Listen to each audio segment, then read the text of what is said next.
Good afternoon, everyone. My name is Paul Robinson. I'm the Executive Director of RISE. This is the last of 4 webinars for our Blue Ridge Regional Resilience Challenge. And what I'd like to do up front, we have 2 great guests I will introduce at the end of my slides here in about 10 minutes. I want to run through a few of the important topics and issues for the challenge. We close here pretty soon, so there may be some questions and burning questions that need to be answered. The purpose of the webinar is for you, the entrants, to ask questions, get clarity, and understand better the topics and any other questions you might have.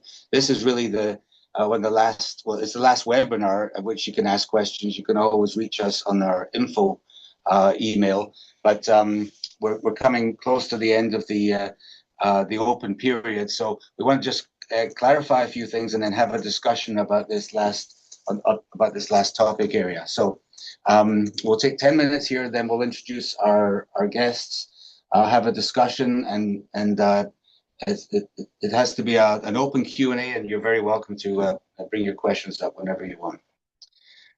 So as you know, this is a challenge. It's focused in the Blue Ridge region of Virginia, on the western part of the state. It's fairly mountainous and affected by riverine flooding.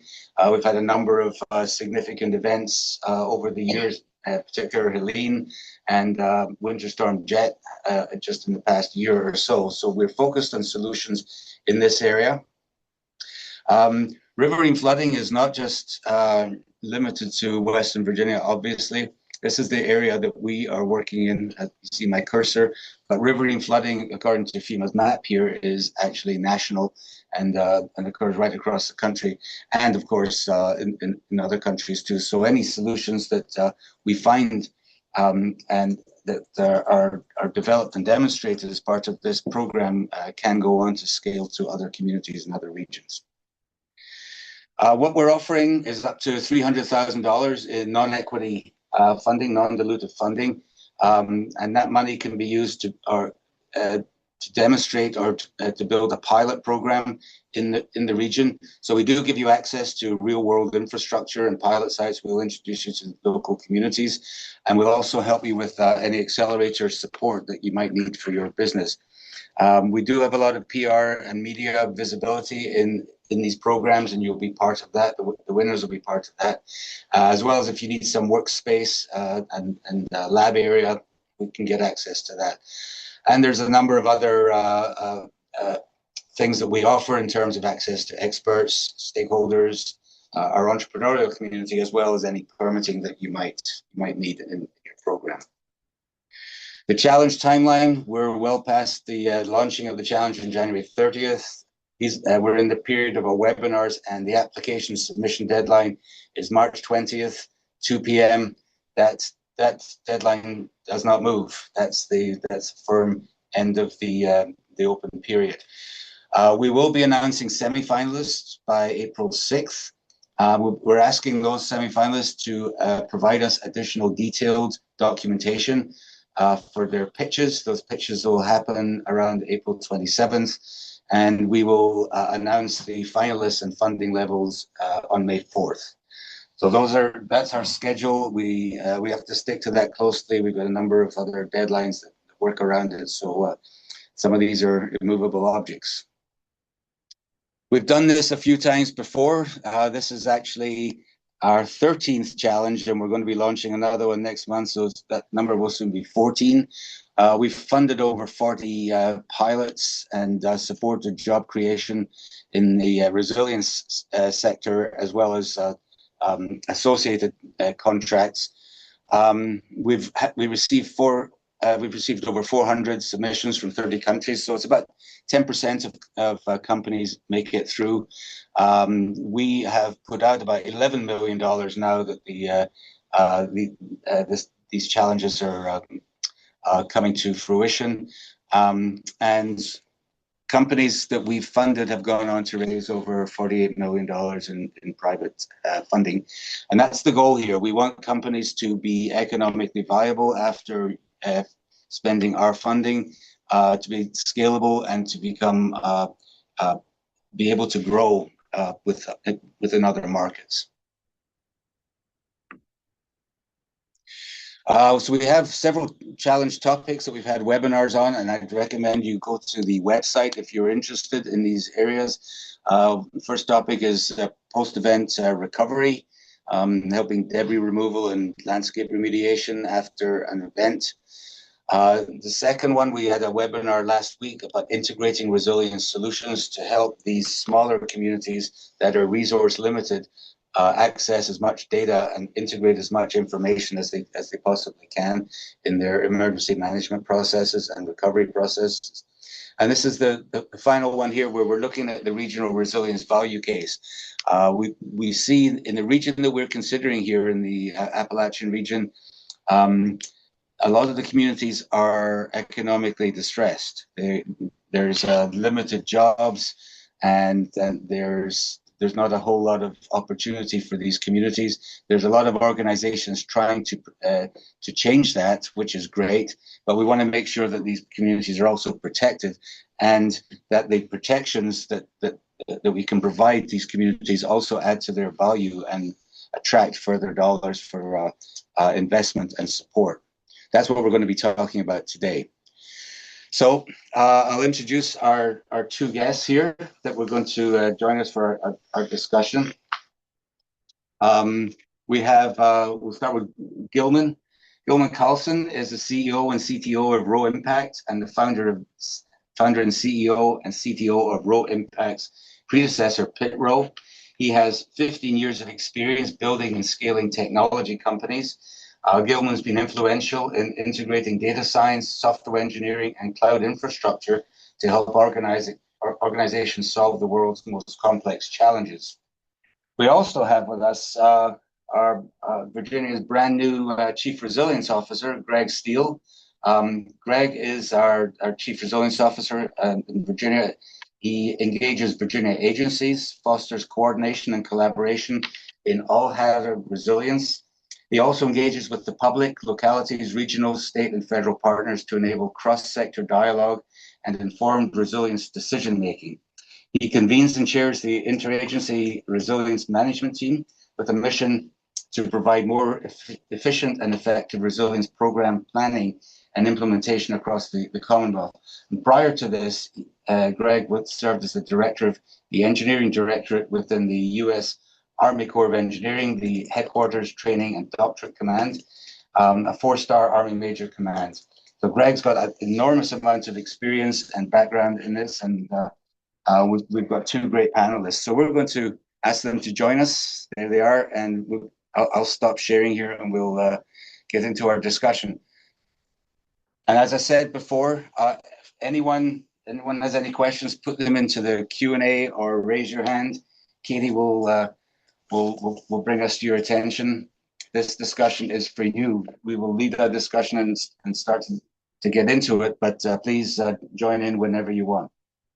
So I'll start with a question for Greg and Gilman to get their opinion. We hear whenever anyone talks about resilience, there is a $1 to $13 statistic for, either from the U.S. Chamber or for FEMA, and I would ask of each of them what they understand from that number, and how does it guide thoughts on how to protect a community.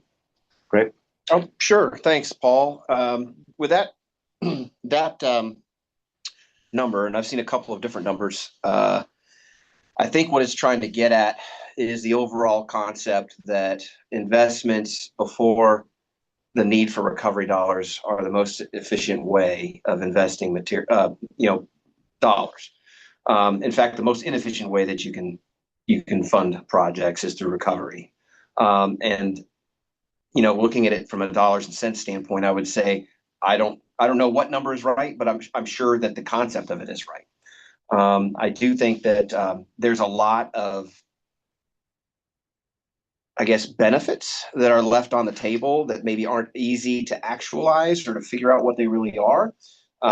Maybe benefits that aren't intrinsically monetary, that are also, I think, intrinsic on certain projects and certainly for communities. So, I've been hearing a lot, certainly in my circles, about the numbers themselves. They're interesting, but they're part of what needs to be a broader story. That just saying this amount of savings is what this project would be is not going to really pull the attention of an actual story of what's really happening, really laying the case, a holistic case of the community. What are the resources there? What are the complex challenges? How can they be addressed? Who is impacted? How those impacts look. The more it becomes almost kind of like storytelling, the more it is, I think, likely to garner support. And doing that kind of work has a lot of really challenging front end work, which is the all of the collaboration and coordination and facilitation that goes into building consensus to tell that story. There's a number of methods and ways of doing that. I know that the RAFT, which I think is a resilience assessment and facilitation tool, that's run out of UVA Tech and Virginia Tech and ODU ICAR, is one way that I know there are ways of facilitating some of that consensus building.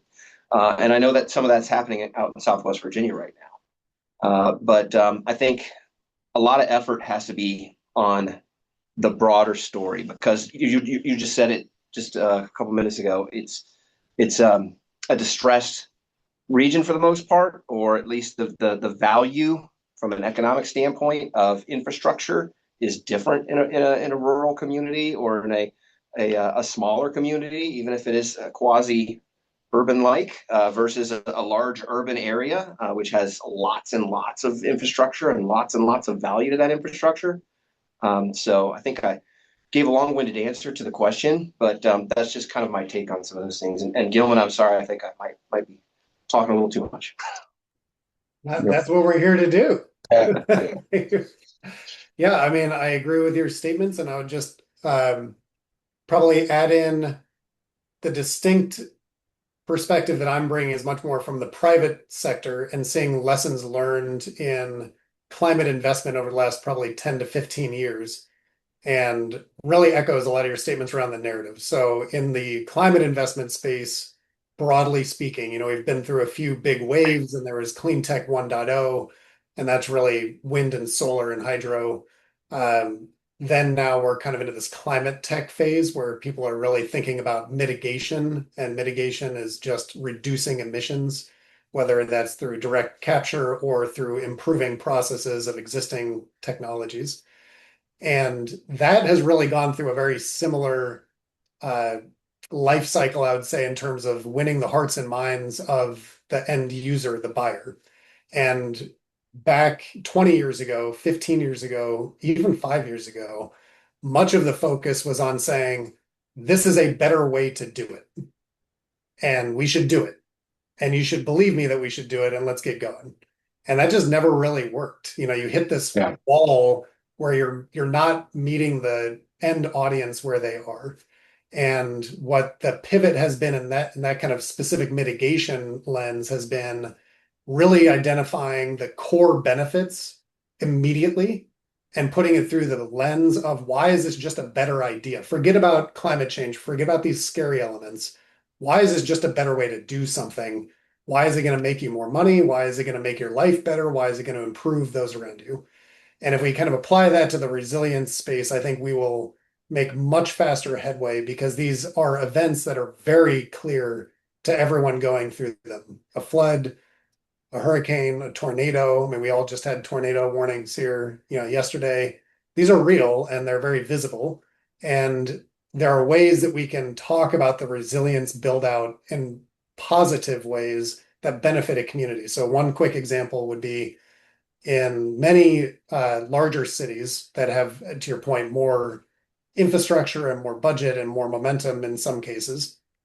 They've found that when you talk about building something like a seawall, how do you say to a community, hey, you need to put a bunch of your public money into a seawall? Well, that's not really going to get a lot of people excited. But if you say, hey, we're going to have a brand new public park on the ocean side, ocean front, it's going to be beautiful. It'll have playgrounds. Oh, and by the way, it's also a seawall. You can do these things together and find creative solutions to have dual benefit. And when you get that, you can kind of get that community buy-in, you get a community benefit, and you get a resilience or adaptation outcome. So I think that that's a really great place to start. So, Gilman, just to stick on that point then, or an associated point, what would bring in private capital for investment? What would attract investors there? There are so many cases of this, and that's what, at the end of the day, again, if you look historically at the climate movement dating back probably to the 70s, there's been a lot of lessons learned, hard lessons learned, because if you care about this stuff and you think deeply about the science, it's plain as day. And yet that is very different than public opinion and decision making. In adaptation resilience, it's almost easier because you are talking about physical assets that people understand what happens when they get ruined. So I'll use one really easy example.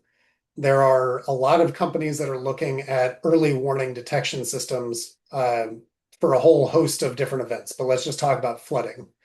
So if you happen to have physical assets in a potential floodplain in a 1 in 100 year, sort of case, but it could happen. And let's imagine that you have a lot of large, heavy equipment that's out in a yard, for example. You as a business would pay for a confident early warning detection system that says, hey, upstream of you, in a day, you are likely to get some pretty severe flooding, which you can now do with increasing confidence. Well, now I've got 12 hours, 18 hours to move my stock off of the, potentially impacted area. Well, now we're talking about millions of dollars of inventory potentially not lost or lost. And that's something that I, as a business, would just invest in if I had the ability to invest in it and the price was right. So we really recommend all climate innovators, and that really does bucket mitigation, adaptation, and resilience. Think about the economics and, to Greg's point, the narrative early, early, early. It cannot just be because it's a better way to do it. It has to be because you are saving somebody money, you are saving somebody time, all the things that any other product needs. And if you think about them from a pure good product perspective, they will do well because the need is very real.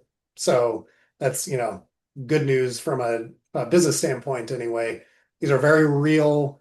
A changing climate does not just mean things get hotter. It just means that the climate gets far more chaotic and unpredictable, and you have larger, more severe droughts, larger, more severe rain, heavier winds.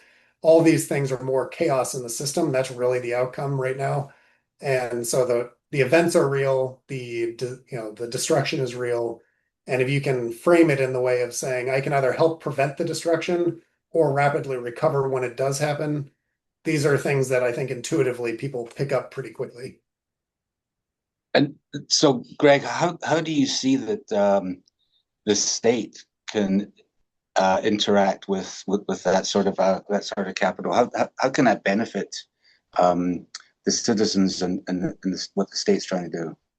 Well, the state, obviously, the state has some programs. Actually, we're working on that right now, trying to figure out in my office where all of the resilience funding programs are. I think everybody that works in the flood space is aware of what we call the CFPF and the RVRF programs that are run out of DCR for flood, basically capacity building for flood studies, projects, and it can be grants, it can be loans. We have programs like that across the spectrum with all kinds of hazards that may or may not be available to kind of leverage more with a kind of a common operating picture, at least within the state, about all of these different pots of money and where they are and who's working on what. It's kind of like we're in the stage now where we're in my office just trying to make sure we know where all the dollar bills are hidden throughout the house, so we know, okay, well, this is the state of what we've got and what we're working with. Um, if possible, I would like to say that part of the challenge that we have in the state is trying to figure out how we kind of play in this, especially in light of like how things are at least posturing right now from a federal standpoint and federal investment standpoint versus state and localities and private and other areas where funds can come through. So I think that gets it. I think the messaging part that I was talking about is part of that is also not only knowing what you have, but knowing what you need, and then knowing how to tell that story to the people who can tell you, who can give you what you need. And by that, I mean resources and funding and capacity, things of that nature. I would love to, I guess, kind of ring the bell along with Gilman when he made the point about quicker recovery, because that's an aspect I think that some folks who aren't really working in the recovery space don't think a whole lot about. But the fact is that the faster part of resilience is the faster that a community can or whatever can recover from that impact, then that's even less economic impact.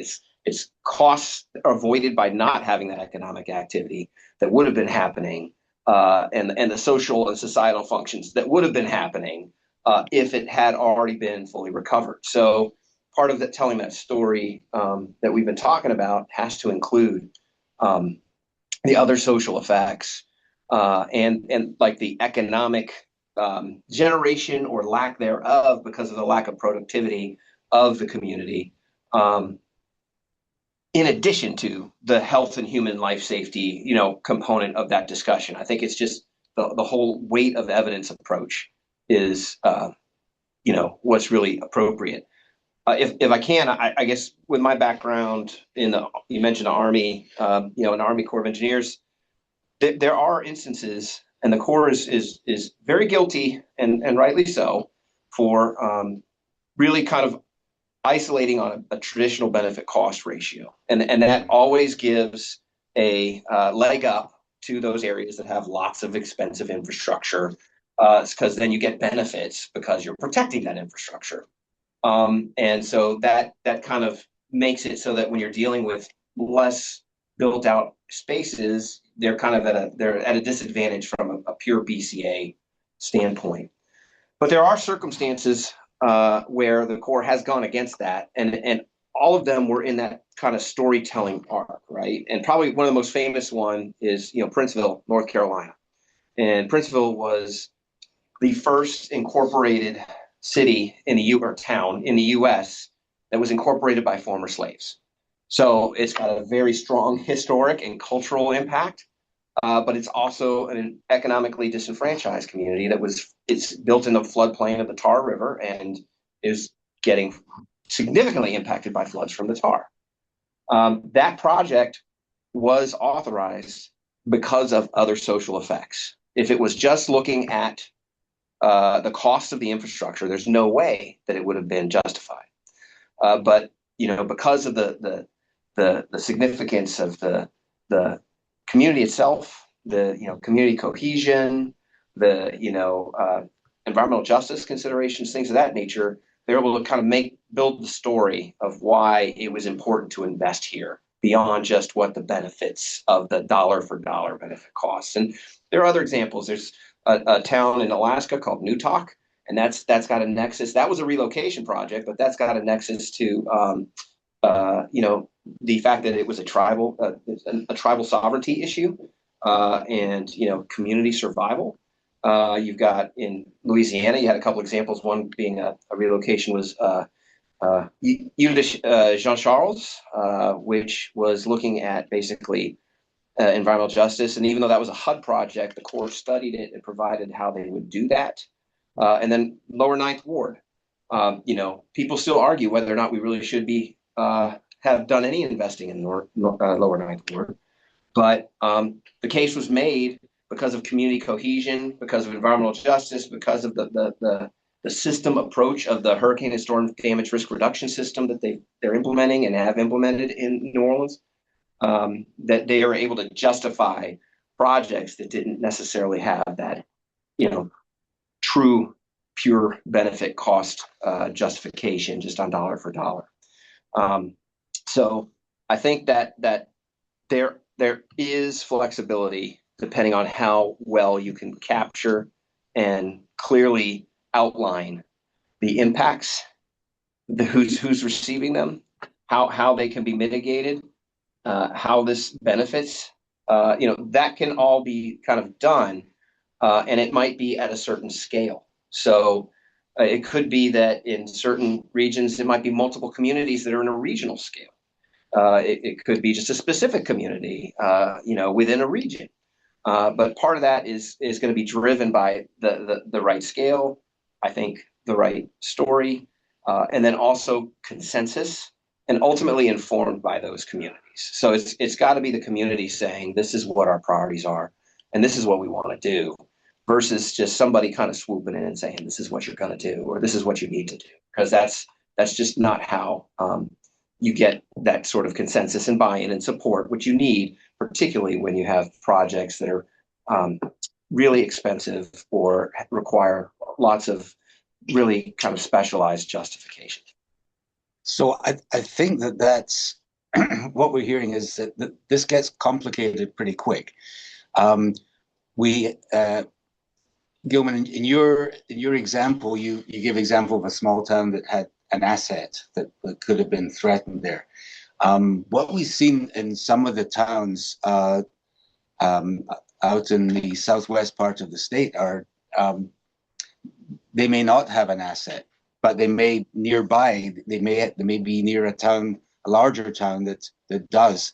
And so, question is there a geographical region to look at here, because we know that some of the towns that have been flooded and damaged in Southwest Virginia, their household annual income is $32,000, and maybe their depreciated replacement cost is $65,000 or $70,000. So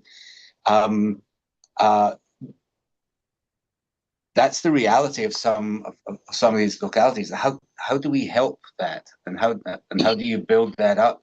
And maybe you take into account some of the larger communities around there and put them all together. You have any thoughts on that, Gilman? And then I'd ask Greg his opinion on that too.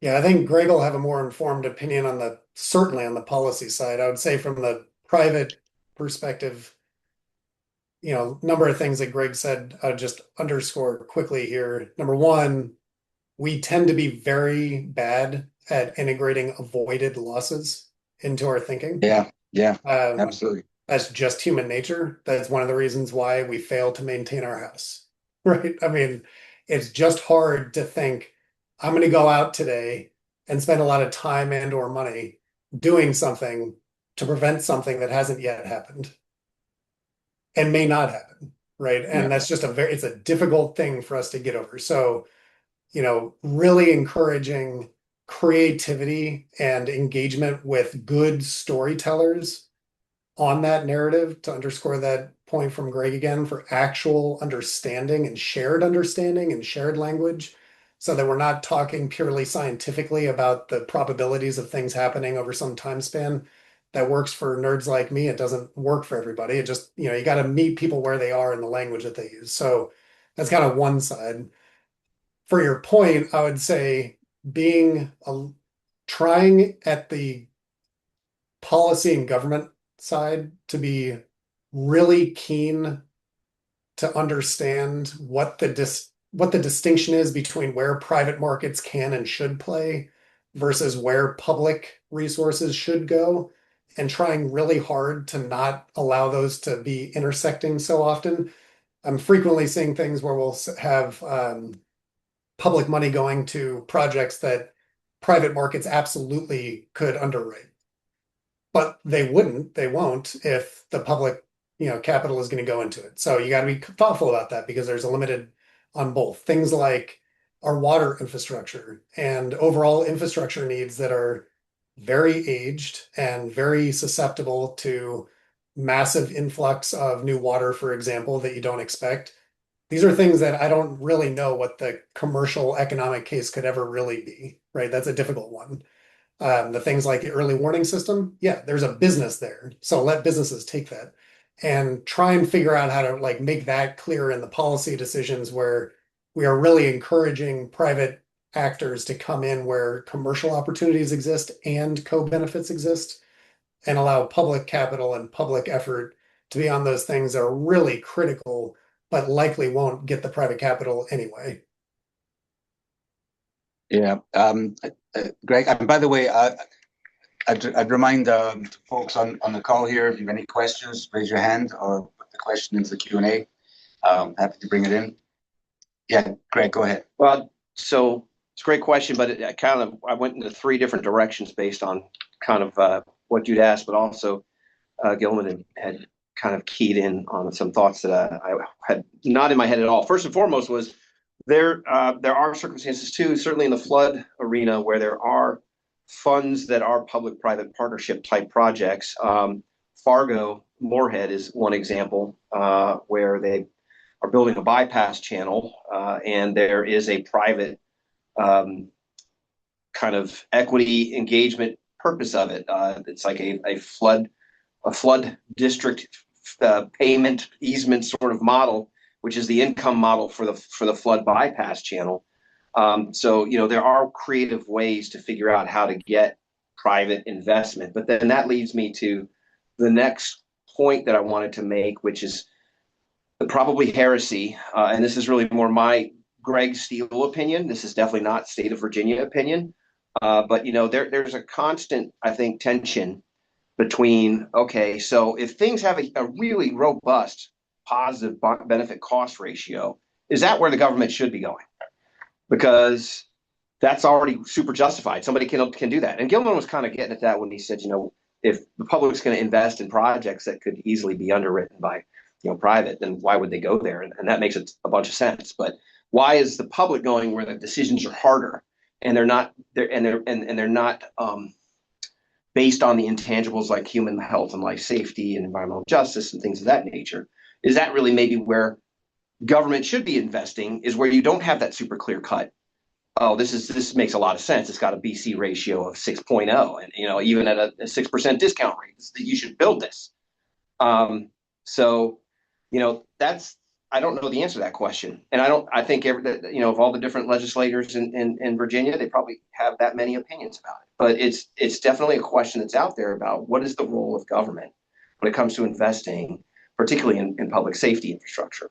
And then finally, talking the talk and about the messaging, nothing. There are very few things that annoy me more than when I think about people who they want to refer to a 100-year floodplain because what a 1% annual chance succeeding seems too technical. But the problem is people hear 100-year floodplain and they think, oh, well, we just had a 100-year event. I got 99 more years before I got to worry about this again. And so part of that education is really getting folks informed on risk and what risk really means and what probability really means in a layman's sense, so that whether they use 100-year, 500-year, 1%, 0.2%, whatever, that it reflects reality, which is not that we've just had this huge event, so we're good. Anyway, those just popped in my head with the question. So. Agreed with that. And I would also just underscore why, despite me not liking insurance for a whole lot of reasons, it's an incredibly important part of this whole mixture here because their entire business model rests on probability. That's literally what they underwrite. And so they have spent a lot of time really genuinely trying to figure out how to properly amortize risk on their books relative to the increasingly unstable climate. And that's kind of the point here. So looking to the insurance market is actually a really important indicator that I think localities should take notice of. And you look at markets like California and Florida, there's a lot that we need to be aware of there because it's not going to end there. They just happen to be the canary in the coal mine. And if you cannot insure something or you are likely to not be able to in the near future, there's a reason. It's not because they, anyway, there's a reason, and it's something that we should learn from. So Gilman, in your opinion, is insurance and Is insurance important to attract investment? Absolutely. It's essential. I mean, that's the way that all current modern economic development occurs, right? Is that if you can't insure it, it's not going to happen in all likelihood. So, I think we're sort of getting to a situation now with some of the work that we've seen is that there's several flavors of insurance. There's insurance that will get $5,000 to the residents within 2 days, and then there's insurance that will get $150 million to Jamaica after the hurricane, and then there's so I think we need to be more specific about insurance. I'm not pushing back on you, but I think in general, using insurance comes in several different levels, and I think it should be looked that way. Very important. Absolutely, because some of it is very predatory insurance, right? Because they just happen to know the numbers better than you do. Yeah. And Greg, from the state perspective, is insurance, how is that viewed in terms of deciding what you put money toward? I mean, I think it's critical. I mean, there's talk about potentially the NFIP being sent down to the states to manage. And if that's the case, now we're kind of underwriting the we're basically dealing with the program. I think no matter what, the more you basically buy down risk with infrastructure that's resilient, you're actually creating a more favorable insurance market for the types of coverage that you want. I mean, the very clear-cut example of that obviously is in the NFIP and the community rating system, and the fact that if you do certain steps and the communities do certain things, it actually improves their rating on the CRS, which actually reduces flood insurance premiums for that community. And that's true regardless of what you're talking about as far as how that reflects in what premiums cost or whether or not there are insurance vehicles available for a specific community. So, I mean, the state wants to support, obviously, the existing communities, but obviously to continue to support development interests and economic growth and things that are healthy for our economy. And we can't do that if we have high risk areas, and we can't attract those businesses if those areas are not insurable, or if it's just too expensive because of the risk that's there. And so you can't make like economic development decisions without thinking about insurance and the availability of insurance vehicles and the risks in those communities when you're looking to do that. Well, so as we're wrapping up here, again, any questions, raise your hand, or I go through Q&A. I'd ask just for some final comments from Greg, thoughts in general about how we help protect communities as a whole of varying economic standings going forward here.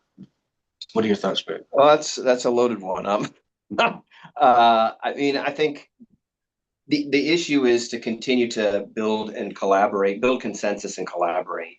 I think that true resilience and resilient communities are those that are actually built from the ground up. And that means bringing people together that have different opinions, different perspectives, but trying to figure out how do we all work together to address the challenges that our community is facing.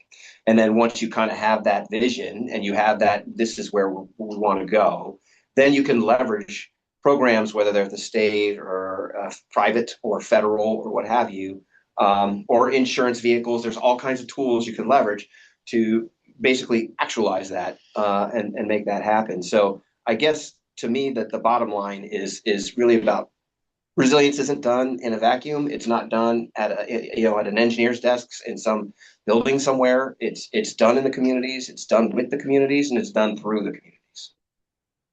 Right.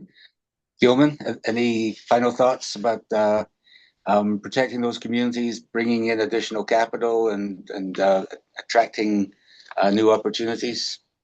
I think Greg said it well. This is a group effort, and meeting everyone where they are, and really taking that to heart. That we all speak different languages, and it's important to be able to learn how those languages work together. And even individual words mean very different things depending on who you're speaking to. Right.